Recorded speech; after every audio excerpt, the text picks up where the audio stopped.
আমি কানিজ ফাতেমা আঁকা। আমি এবছর ফেব্রুয়ারিতে আইএলটিএস এর জন্য আইএলটিএস এক্সামটা দিয়েছি। তো আমার প্রিপারেশন ছিল 3 মাসের। তো এই 3 মাসে আমি চেষ্টা করেছি অনেক কনসিস্টেন্ট থাকার জন্য, যাতে আমি একটা ভালো স্কোর করতে পারি।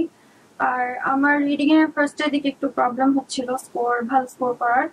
তো আমি অনেক প্র্যাকটিস করি, রিডিংটা সবচেয়ে বেশি প্র্যাকটিস করি, আর এই কারণে আমার রিডিং এর স্কোরটা সব থেকে বেশি এসেছে।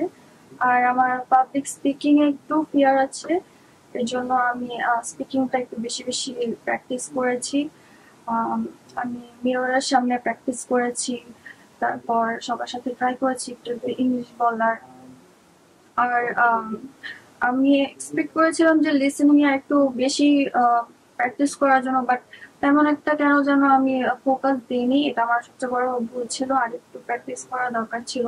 কারণ আমি মনে করি সবগুলো সেকশনই খুব ইম্পর্টেন্ট, কোনো একটাতে স্পেসিফিকলি ফোকাস করা উচিত না। আর এক্সাম ভেন্যু নিয়ে যদি বলি, তাহলে খুব ফ্রেন্ডলি ছিল সবাই, আর খুব কোঅপারেটিভ ছিল। দেন আমার এক্সামটা আমার ভালো হয়েছে, খুব ভালো হয়েছে। আমি কমফোর্টেবলি এক্সামটা শেষ করতে পেরেছি। আর ওভারঅল সার্ভিস খুব ভালো ছিল, thanks to wings learning centre.